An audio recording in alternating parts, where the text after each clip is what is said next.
Kama Dr. Muhammad Ishaq Kindo, babban malamin addini a ɓangaren Ahlus Sunna a ƙasar Burkina Faso, lamarin da ya janyo cece-kuce da takaddama a faɗin Afirka da ma duniya baki ɗaya. Hallau dai ana ci gaba da tsokaci game da dalilin kama shi, sai dai labarin da muka samu shi ne malamin ya yi tsokaci ne game da sabuwar dokar 'yancin addini da gwamnatin soja ta Kaftin Ibrahim Traore take ƙoƙarin ƙaddamarwa a faɗin ƙasar. Wato haramta gine-ginen guraren ibadu a cikin ofisoshin gwamnati ko kuma guraren aiki na hukuma, wanda wannan doka wannan malami Dr. Muhammad Ishaq Kindo ya kalle ta a matsayin wata barazana ta hana al'umma yin ibadarsu, wanda a cikin martanin da ya yi ya ce Abu Jahal ne mutum na farko a faɗin duniya da ya fara ƙoƙarin haramta yin ibada a cikin jama'a ko kuma wani guri na hukuma, kuma Abu Jahal ya bar duniya ya bar addinin Annabi Muhammad sallallahu alaihi wasallam ya ci gaba da yaɗuwa kawo ya zuwa yanzu. Saboda haka irin wannan salo da gwamnati take ƙoƙarin kawowa ba daidai ba ne, su ƙyale al'umma su ci gaba da yin ibadojinsu a cikin gine-ginen gwamnati, wala'alla ma ibadojin nasu sa iya taimaka musu akan abubuwan da suka sa a gabansu na ƙoƙarin kawo ci gaba ga al'ummarsu.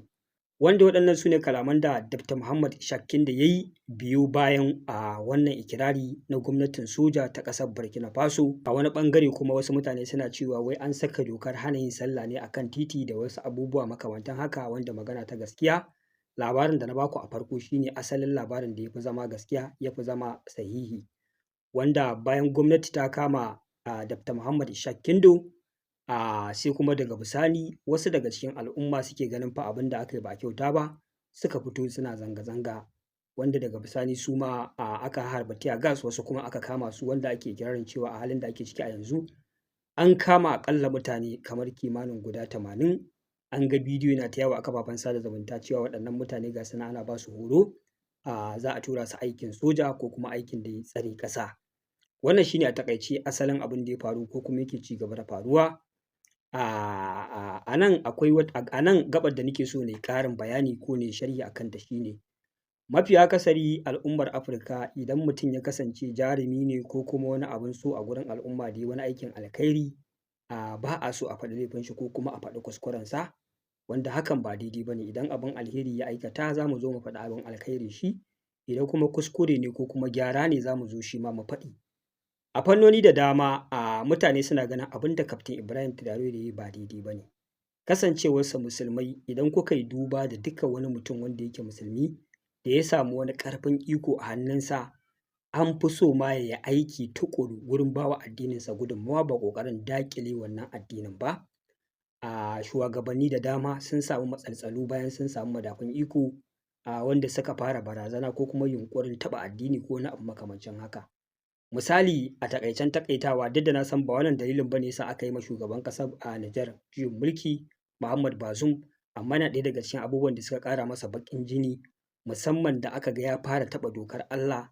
Ana cewa ya sa wasu daga cikin cabinet ɗin shi haramta musu yin auren mata guda 2, sai dai auren mace ɗaya, wanda Allah bai haramta ba, amma shi saboda ya samu mulki a hannunsa ya haramta dokar Allah. Kun ga wannan ya shiga hurumin Allah ne, wanda ake tunanin to fa irin waɗannan ayyukan ne suka janyo masa azabar Allah, aka ƙwace mulkin a hannunsa, sai mu ga kuma da wace irin dokar zai zo ya taɓa dokar Allah ko kuma ya nuna izzarsa, abin da Allah bai haramta ba shi ya zo ya haramta ma al'umma.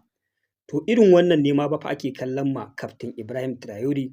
Kaftin Ibrahim Traore a faɗin Afirka yanzu yana ɗaya daga cikin jajirtaccen shugaba wanda al'umma suke tsananin ƙaunarsa saboda jajircewarsa da tsayawa tsayin daka, musamman yadda yake faɗa da turawan mulkin mallaka, musamman ƙasar Faransa da ya kore su a ƙasar, ya karɓi mulki ya ci gaba da kawo ci gaba a ƙasarsa. Haɗakar ƙasashe kusan guda 3 waɗanda ikon Allah kusan duka waɗannan ƙasashe waɗanda suke jagorancinsu musulmai ne. Kaftin Ibrahim Traore, Janar Abdurrahmanu Chani da Assimi Goïta, wanda kusan ana tunanin duka waɗannan jagorori ne waɗanda suka haɗe kansu suke yaƙar turawan mulkin mallaka da suke ta ƙoƙarin mai da Afirka baya ko kuma su ci gaba da barinta a tsarin da na ci gaba da tatsan albarkatun waɗannan ƙasashe, suna barin su cikin hayaniya ta faɗan ta'addanci, suna barin al'umma cikin ƙasashen su cikin fatara da talauci, su kuma suna kwashe dukiya suna zuwa suna azurta ƙasarsu, al'umma suna cikin ni'ima, wanda waɗannan ƙasashe suka yi bore suka mai da ƙasashensu mulkin soja kuma suke ci gaba da yaƙan waɗannan mutane. Kowa ya ga irin zallan nasara da Allah yake ba wa waɗannan mutane.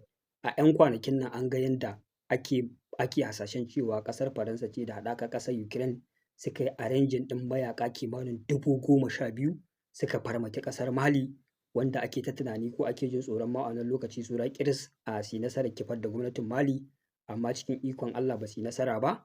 Da taimakon Allah, taimakon sojojin ƙasar Rasha da haɗakar ƙungiyar AES suka yi taron dangi suka fatattaki waɗannan 'yan ta'adda suka kore su suka rusa su, wanda wannan ƙasa ta ci gaba da samun zaman lafiya da lumana, wanda ake tunanin su ma fa sauran waɗannan ƙasashe idan irin wannan farmakin ya zo ya dira kansu disam abin da aka yi ƙoƙari aka taimaka ma ƙasar Mali, su ma haka za a yi musu, wanda a halin yanzu kowa ya san irin halin da waɗannan ƙasashe suke ciki. A 'yan kwanakin baya da suka wuce ita ma Nijar kwatankwacin irin haka ya faru da ita, kawai ba zato ba tsammani a ga 'yan ta'adda sun dira cikin ƙasar sun kai farmaki ake tunanin kamar za su je gurin da ƙasar Nijar ta ajiye uranium ɗinta ne, su ma da taimakon Allah suka fatattaki waɗannan 'yan ta'adda suka kora su, wasu kuma aka kakkama su, wanda to ire-iren waɗannan abubuwa ne da suke buƙatar addu'o'i daga bakin al'ummar musulmi da al'ummar duniya ma gabaki ɗaya. Allah ya taimake su, ƙasashensu su ci gaba da abin da suka faro na ƙoƙarin ƙwatan ma al'ummar su 'yanci da kuma kawo ci gaba mai ɗaurewa da tsaftace ƙasashen daga turawan mulkin mallaka. To dukkan wani mutum da yake so ya nasara dole fa ya kiyayi ayyuka na taɓa Allah ko fushin Allah. Idan kana son ka faɗi nan da nan to ka ɗauki ragamar shiga hurumin Allah, ka fara yunƙurin aiwatar da wasu abubuwa da suka ci karo da addinin musulunci ko ƙalubalantar Ubangiji. Lokacin za ka gane kai ba kowa ba ne, Allah zai nuna maka ishara nan take ta inda ba ka tsammani za ka ga an gama da kai. Kamar yadda Bazoum yadda yake jin kansa shi shugaban ƙasa ne a faɗin ƙasar Nijar ba mai iya juya shi kwatsam ba zato ba tsammani, kawai sai ga juyin mulki an sauke shi an garkame shi yanzu a kulle yake a matsayin prisoner of war. Amma fa da wannan mutumin shine yake maganar ya haramta ko zai haramta auren mata fiye da ɗaya ga cabinet ɗin shi, wanda yanzu ma ga wanda zai haramta ma dai haramta ma 'ya'yansa ko danginsa wanda suke jin sa suke bin umarnin shi ko wanda yake ciyar da su, amma dai al'ummar musulmi wannan hukunci Allah ne ba halatta musu kuma ba zai haramta ba, saboda haka ya girba abin da ya shuka tun ba a je ko ina ba. To shi ma fa Kaftin Ibrahim Traore muna ƙaunarsa, muna masa fatan alheri, muna masa fatan nasara, musamman a ƙoƙari da yake yi na koran turawan mulkin mallaka daga cikin ƙasarsa da yaƙarsu. An ga yadda ake ta arranging ɗin assassination dethroning a mai juyin mulki, amma Allah yana ta tsallakar da shi. Yana ɗaya daga cikin shugabanni a 'yan kwanakin nan a faɗin ƙasar Afirka da suka fuskanci ƙalubale na juyin mulki aka dinga harin shi, amma Allah yana tsallakar da shi. To gaskiyar magana irin wannan hanyar da ya ɗauka fa hanya ce da za ta wargaza mulkinsa, ta wargaza gabaki ɗaya ci gaban da ya ɗauko, domin ya fara shiga hurumin Allah. In so samu ne fa mai da hankali gurin ci gaba da tsare ƙasarsa da ƙarfafa al'ummar ƙasarsa, ba wai ya fara shiga hurumin Allah ba. Magana ta gaskiya kenan. Haramta gina guraren ibadu a ofisoshin gwamnati ko wurin aiki na hukumomi kuskure ne. To su waye suke ibada a cikin wannan ƙasashen? Musulmai ne 'yan uwanka. Musulmi zai bar addini ne ya je aikin soja, ko ya bar addinin musulunci ya je aikin gwamnati? Ai ibada ita ce mafi kan gaba. Duk wani abu da mutum zai a faɗin duniyan nan ibada ce farko kafin wani aiki. Ba kwa ganin hatta yaƙi mutum zai je yaƙi amma an halatta sallah a gurin yaƙi, ga siffar sallah a gurin yaƙi. Inda akwai wani abu da za a iya sahalewa mutum a ce ba sai yayi ba, to ina ganin babu abin da yake yi a ce yau kana filin daga ka je filin yaƙi a ce an ɗage maka sallah. To amma fa ba a ɗage sallah ba, a filin yaƙi sai ka yi sallah. Balantana kuma wani aikin gwamnati na ƙasar ka ce za ka haramta yin ibada a gina guraren ibadu a cikin ofisoshin gwamnati ko wuraren aiki na hukuma. Me kake nufi kenan? Ai wannan kuskure ne gagarumi da zai iya tarwatsa ilahirin dukkan wani abin da kake takama da shi. Mulki babu baya ɗorewa. Duk wanda ya ɗauki mulki musamman ya fara shiga gonar Allah zai fa fuskanci fushin Allah, zai iya faɗawa tarkon da baya tsammani. Ban san me yasa mafi akasarin jagororin Kiristoci ko waɗanda ba su da addini ba idan suka dafi madafin iko, babban abin da suke ƙoƙarin jaddadawa shine ɓannarsu. Bari muku misali da masu yaɗa auren jinsi ko auren kaza sama da haka. Za ku ga in suka riƙe madafin iko, abin da suke fara halattawa kenan a cikin ƙasashensu. Sannan su fara ƙoƙarin taimakawa ma abin ya ƙetare ƙasashen shi ya je wasu ƙasashe a rinƙa yi. Wannan abin yana ban mamaki. Waɗanda ba addinin Allah suke yi ba kenan, ɓanna suke yaɗawa. Amma ku duba da sun zirƙe madafin iko aka ce su ne suke mulki a ƙasa, to 'yancin farko da suke fara ƙoƙarin sun tabbatar shine su halatta irin waɗannan abubuwan. Amma ban san me yasa duk lokacin da wani daga cikin musulmanmu ya samu iko ba kawai sai ka ga yana ƙoƙarin kuma juyawa ya yaƙi addinin. Ni abin nan yana ban mamaki. Baka yarda da addinin musulunci gaskiya bane, baka yarda da shari'ar Allah bane, har yanzu an kai ga shubuha da shakku ga wai ƴan uwanmu musulmai a faɗin duniya suna kallon shari'ar musulunci a matsayin wata barazana, ko in ka yi ta kai ɗan ta'adda ne, ko kuma in ka yi ta ka saɓa ma doka ta zamantakewa al'umma zama lafiya. An fa kai shubuha ta kai wannan matakin fa. Yanzu ɗan musulmi idan aka ce za a yi shari'a sai kamar wani abu za a yi na ta'addanci, ba abin da Allah ya halatta a yi za a yi ba.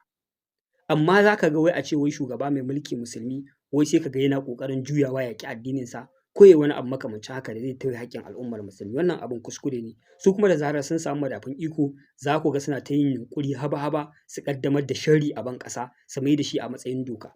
Kun ga yadda aka shigo nan arewacin Najeriya ana cewa ana yaƙan mabiya addinin Kiristoci, ƙasar Amerika fa ta zo wai za ta taimake su. A cikin taimakon nasu an harbo makami Sokoto. Bayan harba makami Sokoto an fara duba wai ƙananan hukumomi da suke ɗan irin yin wani aiki da ya shafi addini irin Hizba da wasu abubuwa a daina amfani da su. Duk wani gwamna da ya taɓa ƙaddamar da shari'a a nema a ayyana shi a matsayin mai goyon bayan ta'addanci. Kun ga yadda ƙasar Amurka ta yi ƙoƙarin ayyana Kwankwaso. Kwankwaso ba a taɓa samun shi da wani laifi kwatankwacin haka ba, amma aka ayyana sunansa a cikin masu goyon bayan a Christian Genocide ko wani abu makamancin haka. Wato ma'ana duk wani abu ɓurɓushi ne na addini a yi erasing ɗin shi a ban ƙasa ya zama tarihi. Da me suka yi amfani? Da mulkin da suke da shi. To kai kuma why not a matsayinka na musulmi kai ƙoƙarin ƙaddamar da abubuwan da za su taimaki addininka, maimakon a ce ka yi imposing ɗin wani abu da al'ummar musulmi za su yi alfahari da shi, su ga wata doka ce ta addinin musulunci aka halatta, ko a ce mata ba za su rinƙa yawo ba hijabi ba, ko kuma wani abu dai da za ka ga addini ne ka kawo. Amma sai a ce kai kuma kana ƙoƙarin gurin ibada ma misali a ce wai za a haramta gina guraren ibadu a cikin ofisoshin gwamnati ko kuma wuraren aiki na hukuma. Me hakan yake nufi? Wato kana son musulmi sai sun bar gurin aikinka sannan za su je su bauta ma Allahn da ya halicce su kenan misali in dai haka ne. Ai wannan babban kuskure ne. In dai akan wannan dalilin ne ba ma goyon bayan wannan shugaban ƙasa, kuma na san zai sha kiraye-kiraye duk da dai yanzu yana jin ƙarfin izza da iko cewa shi shugaban ƙasa ne mai mulki. To mu fa dama ƙaunar da muke maka ta kasancewar ka ɗaya daga cikin musulmai kuma jajirtattu mai yaƙan turawan mulkin mallaka, muna ganin ire-iren waɗannan abubuwan da suka zo suka sanya mana a ƙasashenmu na ƙarfi da yaji. Za ku kore su ku ba al'ummar ku su addini su rayu cikin salama ne. To idan ya zamana ku ne kuma za ku fara kawo wasu dokoki da za ku ringa taɓa addinin mu ko tauye mana yanci, to wannan soyayya fa za ta rikida ta koma ƙiyayya mu fara muku muguwar addu'a. Wannan shine matsayarmu, wannan shine fahimtar mu game da abubuwan da suke faruwa a Burkina Faso da kuma kama Dr. Muhammad Ishaq Kindu. A jama'a nan zan dakata. Idan da akwai wani ƙarin bayani game da wannan bidiyo da na yi, ko akwai wani abu da ya ɓoyi mana akan asalin dalilin rikicin, insha Allahu in ya bayyana za mu zo mu ƙara muku bayani gamsasshe. Amma iya abin da ya bayyana yanzu wannan shine tsokacinmu, wannan shine sharhinmu. Wassalamu alaikum warahmatullahi ta'ala wabarakatuh.